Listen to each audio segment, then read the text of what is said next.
Good afternoon. Thank you for being here at the Innovation Black Chamber of Commerce. We would like to thank you for taking out your lunchtime to be with us.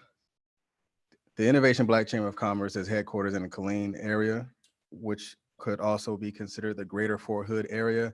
And our three buckets here at IBCC is business, veterans, and technology. Look at technology going crazy.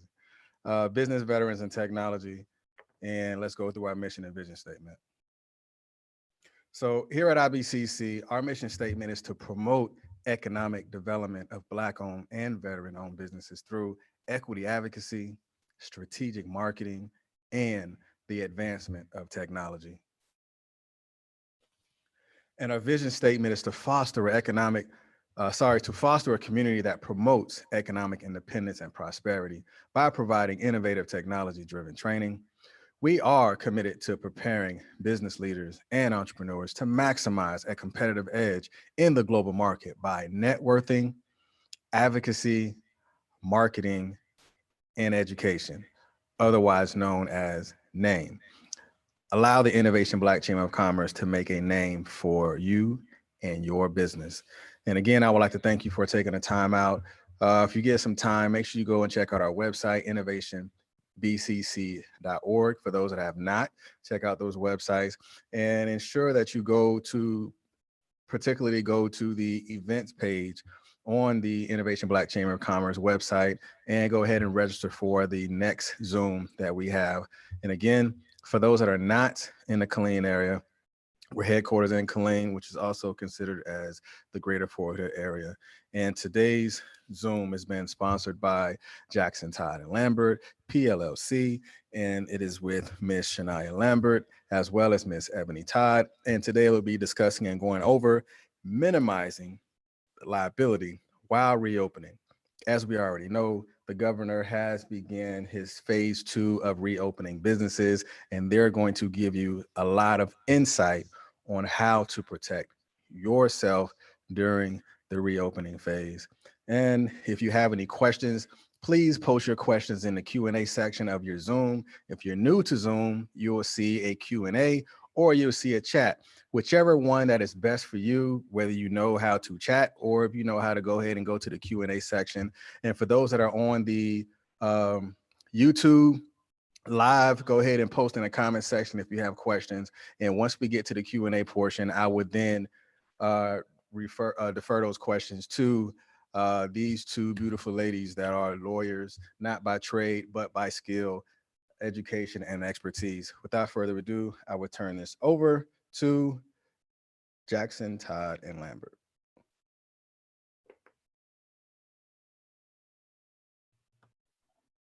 Good morning. Good afternoon, everybody. We'll wait to get our slides up, but we just want to say hello. Ms. Todd, do you want to go ahead and greet everyone as well? Yes, I'm putting the presentation up now. Thank you so much. I was thinking, I hope that our slides show up soon. Is it showing for everyone? Can y'all see? Yes, ma'am, I can see it. Okay, all right. So again, good afternoon, everyone. My name is Shania Lambert, otherwise known as Shy. I am the Lambert and Jackson, Todd and Lambert. Ebony Todd, who is my better business half and friend, comes from a military background where she has served honorably as a JAG attorney. She then transitioned into private practice, which was no small undertaking, and then was recently appointed as alternate municipal court judge for the city of Nolanville, Texas. So we are extremely proud of her. My primary experience for the past 12 years has been with the state of Texas, first on the appellate level of the Texas Workforce Commission, and then as an assistant attorney general with the Office of the Attorney General here in Texas as well. Just over a year ago, we formed Jackson, Todd & Lambert, PLLC, with a passion to represent small businesses, churches, and nonprofits, and we haven't looked back. When COVID popped up on the world's radar in a real way, Ebony and I wanted to make sure that we got ahead of the curve as much as we could, not only to help and protect our clients, but let's be honest, as a small business ourselves, we needed to know how this is going to affect us in our day-to-day operations.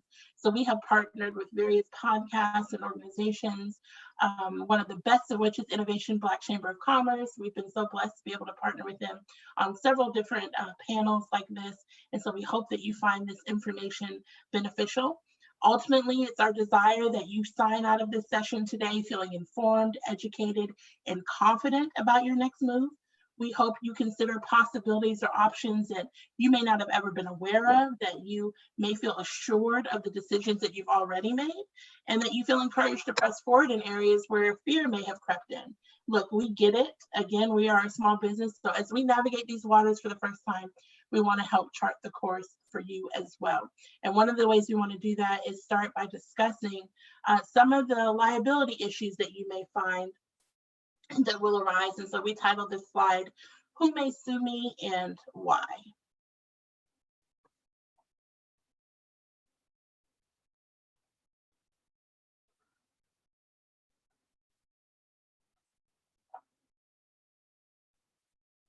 Oh. Do we have the right slide, Ms. Todd? The next, sorry, what slide are you looking for? I think that might be the unedited PowerPoint. I'll go ahead and proceed. So the next topic we're going to talk about is who may sue and why. Recently, a small business advocacy program took a poll in the United States, and they polled 842 small businesses and wanted to see what were some of their concerns facing this COVID season. And by far, the top concern was, of course, people wondering how they were going to get their customers back after there had been such a lag in business.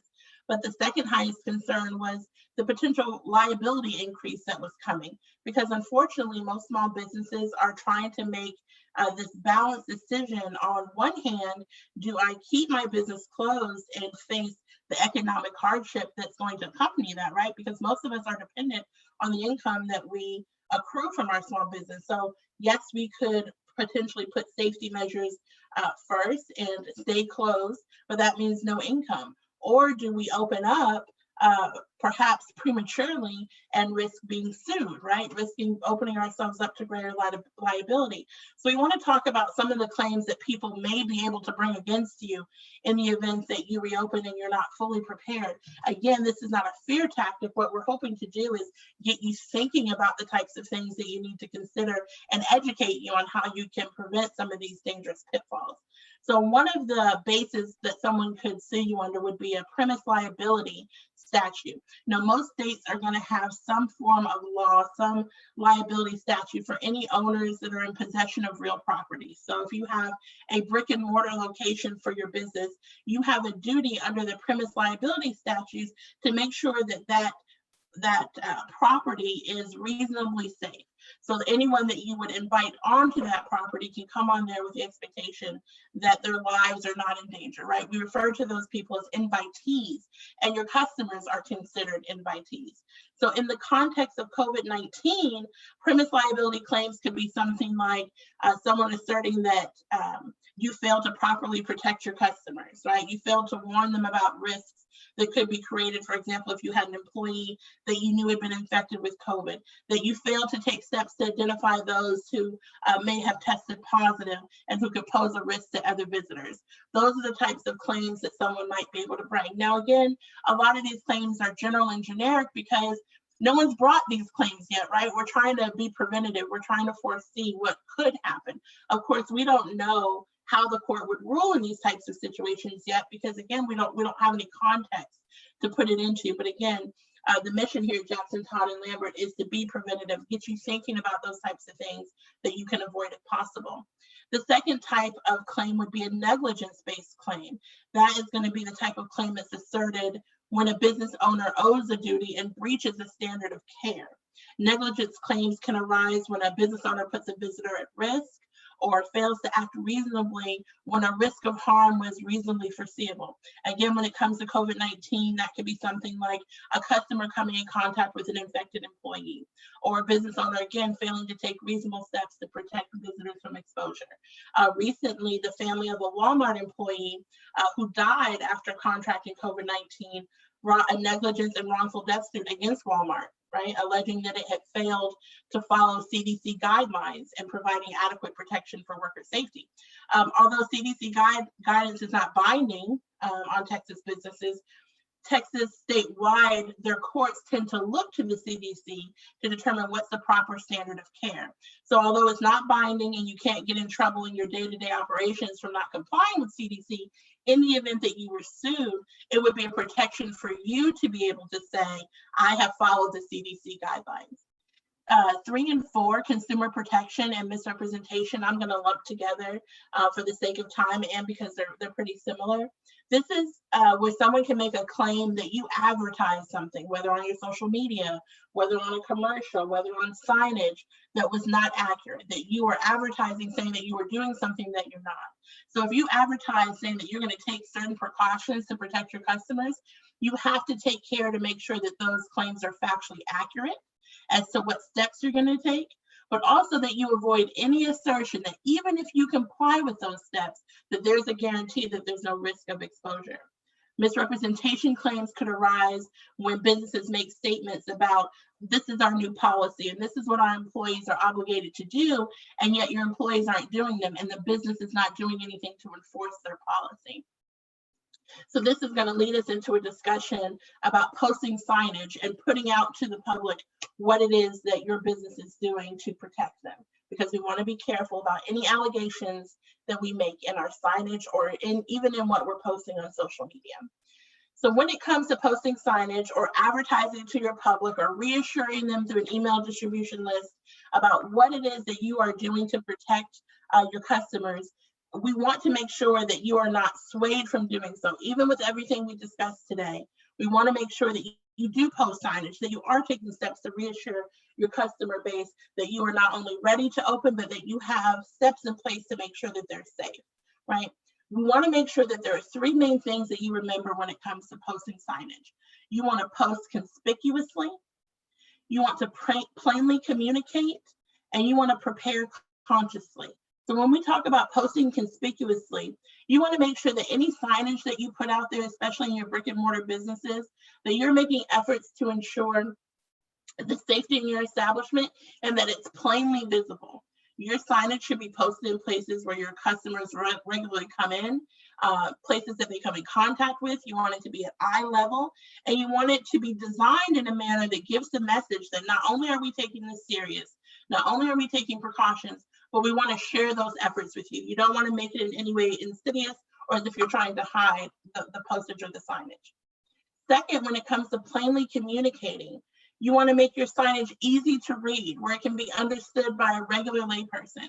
We suggest that you refrain from using references to a lot of laws and statutes and memos, or what we call legalese, where you're just trying to make it sound fancy, and instead just use short phrases marked by bullet points or some easy identifiable order, just something where a regular person can read it and understand not only what your business is doing, but what you may be requiring them to do in order to enter into your business establishment. And then last but not least, most importantly, you want to prepare consciously. You want to be mindful of the assertions that you are making in your signage, in your advertisements, in your social media. Do not commit to safety practices that you cannot maintain, right? So while posting signage is encouraged to minimize liability, and again, we do recommend that you post signage, it's only beneficial if you're actually going to comply with those safety policies that you're listing in your signage. Again, most importantly, you want to include language that makes it clear that you do not ever guarantee that even in the strictest compliance, that these safety measures will prevent the spread of COVID. No one can make that guarantee. So don't oversell, right? Don't overstate the steps that you're taking. You want to make sure that you're just making statements of fact, simple things that you can do, that you can maintain, and things that you can hold your employees to. You want to make sure that you follow through. Actually do what you say you're going to do. Do it consistently and do it accurately. For example, if you state that your employees are going to be wearing gloves, you need to make sure that you provide those gloves for your employees and that they're actually wearing them. If you say that there's a certain number of people that are limited and entering into your establishment, you need to be able to enforce that and think ahead about how you'll do that.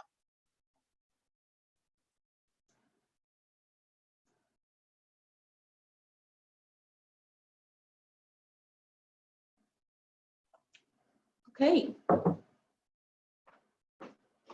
Can you hear me okay? Yes, ma'am. Okay. All right. Thank you so much. That was well put. I want to apologize to everyone that I did have the wrong slides up, but I thank you, Ms. Lambert, for going with the punches. Okay, so we're going to talk about waivers next. First, I want to explain what exactly the waivers are. Whenever someone is signing a waiver, they're agreeing to do two things normally. They're agreeing to abandon a legal right, and they're agreeing to acknowledge risks. So say for instance, there is like a trampoline park around here in Killeen. Whenever we go into that trampoline park, we normally sign a waiver saying that we're going to abandon a legal right to sue the trampoline park in the event that one of our children is hurt. And we're acknowledging risks associated with said children jumping in the trampoline park. So how does that relate to COVID-19 and as a result of COVID-19? How should we implement waivers? Waivers are a simple, cost-effective way for a small business owner to limit their liability to a third party. Someone who signs a waiver is going to be less likely to sue because they've signed saying that they're not going to sue. But there are things that can and cannot be waived. So we're going to talk a little bit about that. Waivers between businesses and employees normally are within agreements. Now, in the state of Texas, we're an employee at will state, so you are not required to have employee contracts. And some attorneys recommend not to have a contract because you're binding both parties to employment. However, if you want to have a waiver signed by an employee, you can do that as a standalone agreement. Normally, waivers are clauses within an agreement, but they can be issued standalone. So what that would look like is you can have a one-page waiver with your employee that says, look, we understand that you are assuming several risks by working at this facility. So say, for instance, you own a salon and you have several different stylists or cosmetologists in your salon, you can have a waiver where they say that they assume the risks of being in the salon with other people, and they know that there is a chance that they might contract COVID-19, but they're going to abandon their legal right to sue the company as a result of it. Now, what is important to note is that whenever you're creating a waiver for an employee, in order for it to be enforceable in our state, Texas is going to want workforce safety. So you can't force an employee to waive gross negligence or something that's contrary to public policy. So what that means for us is that you can't say, hey, stylist, sign here saying that you're not going to sue me if you get COVID-19 or if you get sick or what have you, but then thereafter, you don't clean up the restrooms, you don't clean up the salon, you don't have any policies in place where there's masks, or you don't limit how many people are in your salon at one given time. If you're doing all of this and you're not addressing concerns or trying to implement safety precautions, then you could still be on the hook even though you have a waiver in place. Waivers between businesses and independent contractors are very similar to that of employees. I put that there because I wanted you to keep that in mind as well. If you are a contractor, say for instance, you do construction work and you have someone who is a subcontractor underneath you, you may want to consider getting them to sign a waiver as well. a waiver between businesses and customers and clients. If you have a business where you're in constant contact with people, you may want to consider having a waiver between you and your customers and clients. As attorneys, Shai and I really don't have to come into contact with our clients as much now. So we've been doing everything virtually. But say you're a massage therapist. If you have to touch an individual right now more than ever, you need to have safety precautions in place. My massage isn't going to be nearly as good if my masseuse has on gloves. I want skin to skin contact. If you're anything like me, you probably should wait to get a massage, or you're gonna have to sign a waiver. So maybe your massage therapist will have a waiver in place that says, hey, individual, you are assuming the risks of being in contact with me. You know that I'm in contact with other individuals as well. Although I clean my hands, I sanitize them every 30 minutes. Although I have sanitized my the bed that you're laying on or the sheets. I have done all of these third and fourth things to make sure to try to ensure your safety. There is a risk you are abandoning your legal right to sue me. But in the event that you are one of those people that want to go to Google so bad to draft up a waiver after hearing us today, you can still have a legal review done. The reason why we say get a legal review or have attorneys draft your waivers is not, instead of going to Google, is not because Shai and I want more money. That's not the reason, although that is a very good reason, but that's not it. The reason why we say get a legal review or allow an attorney to draft it is because we have ears and eyes on situations that you may not have heard of, and we can try to issue spot ahead of time. We may not always get it right. There's no perfect attorney out there that knows every legal issue that might occur. However, we're more likely to know what your waiver should address than if you do one blindly on your own. So my advice would be to consider a legal review of any waiver that you want to get signed. We want to make sure that you're following public policy, that you're not trying to have someone waive gross negligence, even if you don't use those words. Because in the state of Texas, historically, waivers are strictly construed against drafters. So what that means is that, that means that a court is going to look at who created this waiver. Well, I'm going to review this waiver in a way that is going to be most benefit of the person who did not draft it. It means they want to make sure that you aren't allowing, or you're not trying to convince us contrary to public policy. With that being said, my business partner is going to talk to us a little bit about confidentiality, disclosure, and insurance. Thank you. So a lot of employers are skittish about what questions they can ask their employees in regards to COVID and COVID exposure, and what information they're allowed to disclose. Whenever it comes to a business relationship and talking about medical information, generally there are two acts that kind of jump out at most people, and that's going to be HIPAA and the ADA. So let's talk about HIPAA first. So HIPAA refers to a strict group of covered, what they define as covered entities. Those entities are going to include your healthcare providers, your health plans, and your healthcare clearinghouses. So it's very specific. Those covered entities, the healthcare providers, the health plans, and the healthcare clearinghouses, those are the ones that are not allowed to disclose any protected health information, otherwise known as PHI, unless permitted by HIPAA. So an individual's health status related to whether they've tested positive for COVID or not is definitely considered PHI. That is protected health information that cannot be disclosed, again, by one of those covered entities.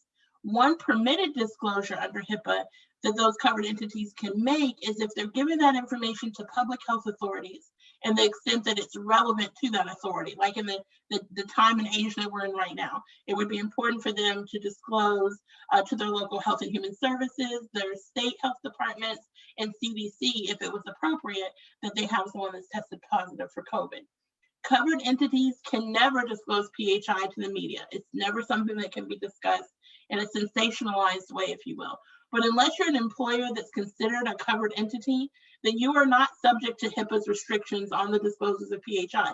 And I know a lot of people in previous presentations were shocked to hear that, because we just hear that like HIPAA is this blanket safety act that covers all of this, but it doesn't. It only applies to those covered entities. Does that mean that you now have the wherewithal to just go out and disclose every one of your employees, you know, private health medical information? Absolutely not. The ADA is going to cover that confidentiality and disclosure requirements that you have as an employer. So the ADA is going to require, and that's the Americans with Disability Act, the ADA is going to require that employers keep any medical information that you have, whether it's through inquiry, application, or examination, that you maintain that information in a separate file from your employee's personnel file. Meaning that if you have a file that you keep on your employees for their personal contact information, information regarding any policy violations or write-ups or yearly evaluations, that would all be in one personnel folder. But anything related to their medical condition and things like that, that has to be kept in a separate folder. The reason for that is because a personnel file, anyone on your supervisory staff may have access to that, human resources may have access to that, and you don't want anyone to be able to access this private health information unnecessarily. So employers have been encouraged by CDC and the EEOC to question their employees regarding travel. So it's okay to ask your employees, have you traveled to a place that has been known to have excessive amounts of COVID exposure? Have you had any symptoms related to COVID? And any medical information that's disclosed to you needs to be treated as confidential. So let's say you're in a situation where you find out that one of your employees has tested positive and you've identified that person in the workplace. You're encouraged to investigate who that employee has, of course, come in contact with, including other members of your staff and your customers. And you want to make sure that while conducting that investigation, that you do not disclose the name of the infected individual. Now, in a small business, for example, like Jackson, Todd, and Lambert, where we have the 2 attorneys and admin staff, if I go to Ebony and ask her, you know, have you happened to come in contact with anyone in our office who may have COVID? And she's assuming it's not me. By process of elimination, it's going to be our legal secretary, right? And so there's some things that you just can't avoid. But to the extent that you can, you don't want to disclose any names, and you don't want to do anything that would make that person identifiable from the questions that you're asking. So the confidentiality requirements under the ADA do not prohibit you from disclosing, again, to your state, local, or federal health departments, if in fact you do have someone that you know to be positive in your workplace. Another thing that's extremely important during this time that many employers are looking into is their insurance, right? What happens in the event that we move a little bit down the road, courts open up, and people start becoming litigious? Now, you would think that after such a traumatic pandemic that people would not take advantage, but we live in a world where people can just be outright litigious and seek ways to get money, right? And so you need to know, what does your insurance cover as far as your liability? You definitely need to get with an insurance agent. If you need referrals, Jackson, Todd, Lambert has access to some amazing insurance agents, especially regarding business specifically. You need to know, what does your liability policy cover? Most policies are not going to cover something like a pandemic. Most are not going to cover something like a virus. And so it can be difficult to get meaningful coverage for liability when it comes to a situation like this. Again, because for most of us in the modern age, this has been unheard of. It wasn't something we thought we needed to be insured against. So you want to make sure that you have really concrete knowledge about what your insurance policy covers and what it doesn't. When it comes to workman's comp, the question out there is, if an employee contracts workman's comp, am I responsible for paying workman's compensation? Well, the typical lawyer answer is, it depends, right? Honestly, we don't know how this is going to play out, because no one has filed for workman's comp yet, alleging that, you know, they contracted this disease at work, this virus at work, and they're holding the employer responsible. So a lot of these things, we're going to have to wait and see how courts are ruling on them. Now, workman's comp does provide compensation for occupational diseases, but it generally excludes diseases like cold, flu, etc. So it's going to come down to, is the court going to consider COVID-19 an occupational disease, or are they going to consider it in the same vein as getting a cold or a flu?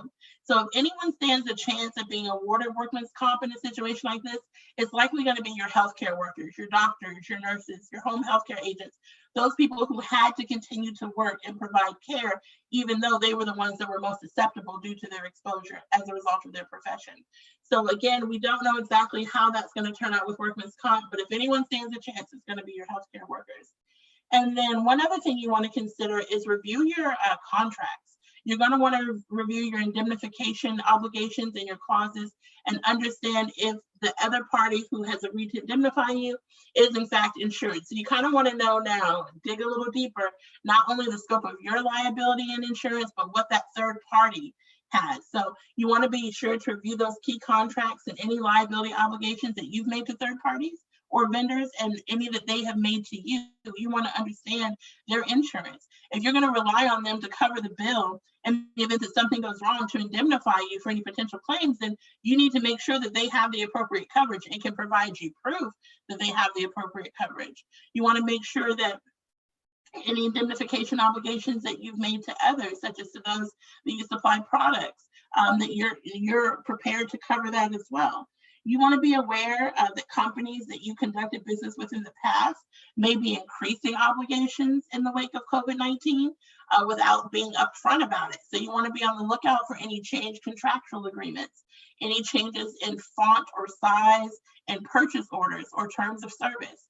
So if you have any indemnification obligations, you want to make sure that you have the appropriate coverage for that risk. Oftentimes, the coverage provided for an indemnification obligation is less than the coverage that you would have if the claim is asserted directly against you. So again, you want to know what is covering you and the extent of that coverage so that you can be best prepared in how you're going to approach in the event that a claim is filed against you. And then Ebony will continue. Great. Okay.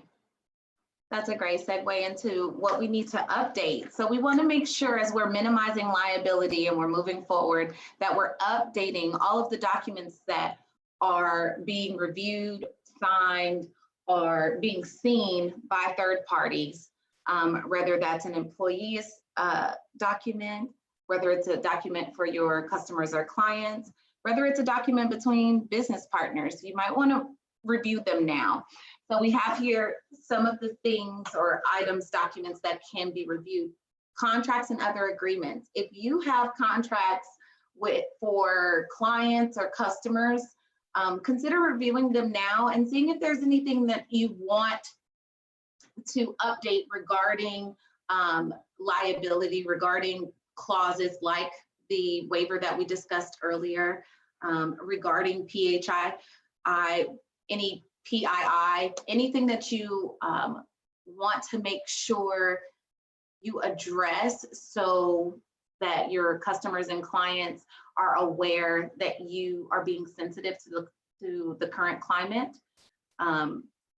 Make sure that you do that now more than ever. So in order to minimize your liability, you want to make sure that your contracts have language about COVID-19. It may not be specific language.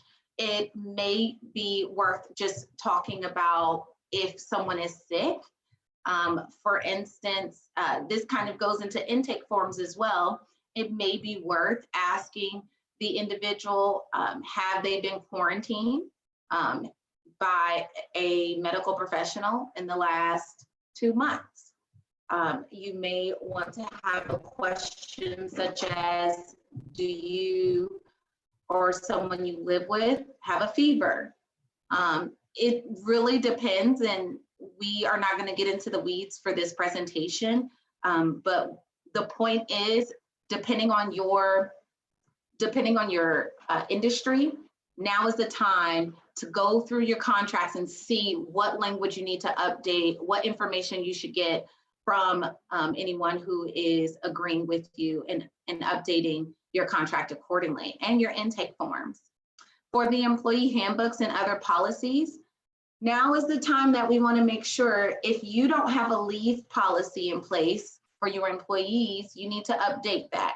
You need to make sure that all employees are aware of if they have paid time off. If they don't, they take leave. Are you going to have a policy where you're taking the temperature of each of your employees? Are you going to have a policy where every employee needs to wear gloves in order to work at your establishment? Whatever it is, you need to update it. It needs to be in writing, and it needs to be briefed to all of your employees and independent contractors as well, if you have policies for them. Your wills and business succession plans. Business succession plans are essentially wills for your business. So you would go through a host of questions put together normally by an attorney like us. And we go through the questions one by one so that we can talk about what is your plan for if something were to happen to you. And it's not just death, but also what if if you are declared incompetent, if you become disabled, under what circumstances would you continue on the company? So, you know, a business succession plan may not be appropriate for a small business owner that is the entire business. So if you're a sole proprietor and like a hairstylist, you might not need a business succession plan if you're working out of your home and doing hair. But if you are a salon owner and have several different booths set up, then you may want to have a business succession plan for what happens in the event of your death or disability. The same thing goes for wills. We want to make sure that now more than ever, I mean, we're pretty much put on notice now more than ever that life is just for short. We've all known a short period of time, and we have to remember that we want to set our families up for success. Unfortunately, death brings out some bad characteristics, some bad confrontations amongst families. If you've never gone through it, you don't want to go through it, but Shai and I have heard about and seen and been a part of some probate proceedings, and we know that sometimes probate can bring out the ugly in people. So with that being said, it may be appropriate for you to get a will put in place just in case something were to happen to you, even if it's not COVID-19 related, but update your will anyway. If you've had a divorce, if you have a new business, if you've dissolved a business, if you have new children, since the last time that you had a will drafted, those are all triggering events that would cause us to advise you to update your will. And what's not on this slide, and something else that I wanted to address that was asked of us the last time we did this presentation, is concerning enforcement. So I don't know how many of you heard about the Mickey D's incident where there was a customer who shot in a Mickey D's, or a McDonald's, I'm sorry, I still call it Mickey D's. Don't judge me, don't do it, it's not a good look for you. So a customer shot a McDonald's employee because the employee told that customer to leave. The dining room was not open. This was in Oklahoma. McDonald's employee told the customer to leave. There was a scuffle, and the customer left out, allegedly went and got a weapon system, came back and shot 3 times. And the employee was shot in the arm, and some other employees were injured as well. So as far as I know, no one passed away, but that story triggers so many questions, I'm sure, with like, well, what do we do if you're trying to have this signage that Ms. Lambert told us to have? I want signage like Ms. Lambert told me to have on my brick and mortar. I want to waivers. I want to have policies in place for my employees to wear gloves. But what happens if they say no? What happens if they don't abide by my policy? Well, our advice is to have a plan in place. There should be different degrees of how you react to something. I wouldn't advise you to go from 0 to 100. In the military, they give you a plan when you're approached by the enemy. You're never to just start shooting, right? If somebody comes, depending on where you're at, war zone, got it. But the point is, there's different steps you take. So in this case, we would do the same thing. So say, for instance, a customer comes into your restaurant and the customer refuses to wear a mask and you said to wear a mask. The natural first step would be to kindly tell the customer to wear a mask. Now, that's especially assuming you have signage up, because if you don't have a sign up, it's hard to say, what the customer is probably going to have more of an attitude and be more likely not to abide by your rules. But we want to minimize liability, so put the sign up first. So that's the first step. But then the second step is to train your employees. Let me add that step. Train your employees, because everyone should react to customers the same when it comes to these new policies. What you don't want is one employee to tell someone to get a mask and then another employee to not do it, and then the person that was told to put on a mask gets upset because, well, nobody told that person to put on a mask. Now you're discriminating and it's a whole nother issue. So make sure your second step is to make sure everyone who is working with you or for you knows the policies as well. And then the third step, okay, so you've had the signage up, everybody knows the rules, and then the customer comes into your restaurant. You approach the customer and kindly and discreetly ask them to kindly put on a mask. If they still deny it, then at that point, if you are not a supervisor, say, if you're an employee, I would get a supervisor or the owner involved. If you are the owner, then I would, if they do not abide by your safety rules, and you can explain to them that this is a safety precaution or a precautionary measure that you put in place. If you do not abide by it, then I'm going to be forced to call the police.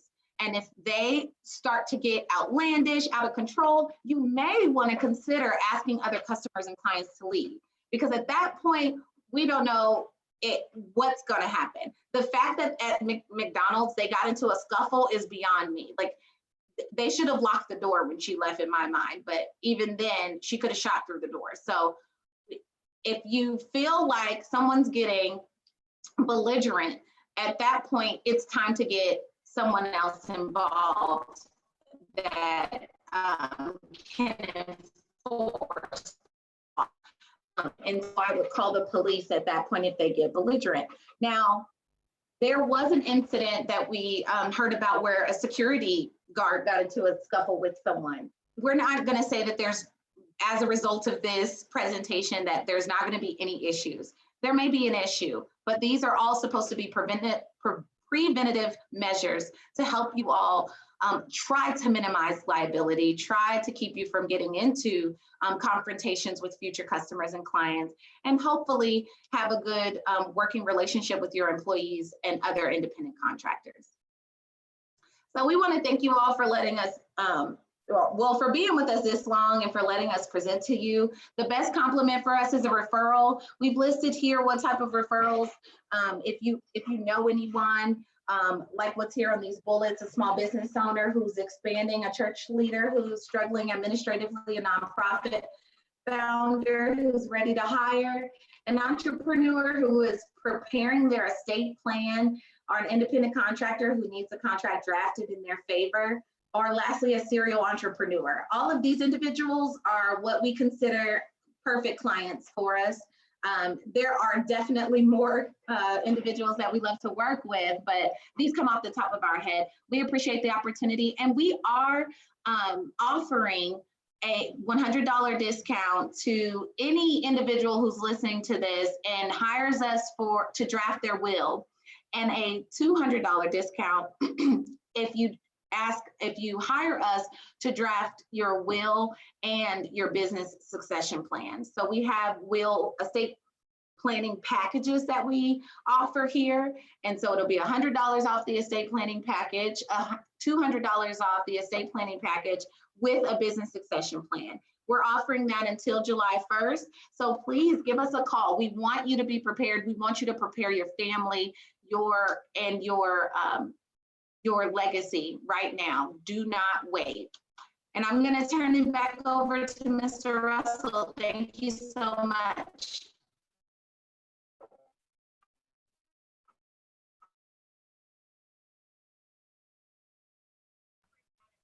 Again, thank you for being here at IBCC. And we definitely like to thank the Law Office of Jackson, Todd, and Lambert. Sound like a commercial, right? The Law Office of Jackson, Todd, and Lambert for being a part of the I Am Innovation. I Am stands for Information Advancement Meeting. And if you haven't heard, which started yesterday, Governor Greg Abbott has allowed Texas hair salons, pools to reopen Friday, and gyms to open on the 18th, which was yesterday. So if you have some of the questions, or if you would like to allow Jackson, Todd, and Lambert to implement some of those updates to your policies and things of that nature, go ahead and reach out to them, because according to the reopening, it says the businesses will be required to follow certain rules. However, as the state continues to grapple with the novel coronavirus, for example, hairstylists will only be able to work with one customer at a time, while gyms can only reopen at 25% capacity, and their showers and locker rooms should remain closed. So make sure you look at your paperwork, begin to update your policies, because I was actually speaking to Ms. Todd earlier today, and I had told her, someone had told me, one of the worst investments of 2019 was a 2020 calendar.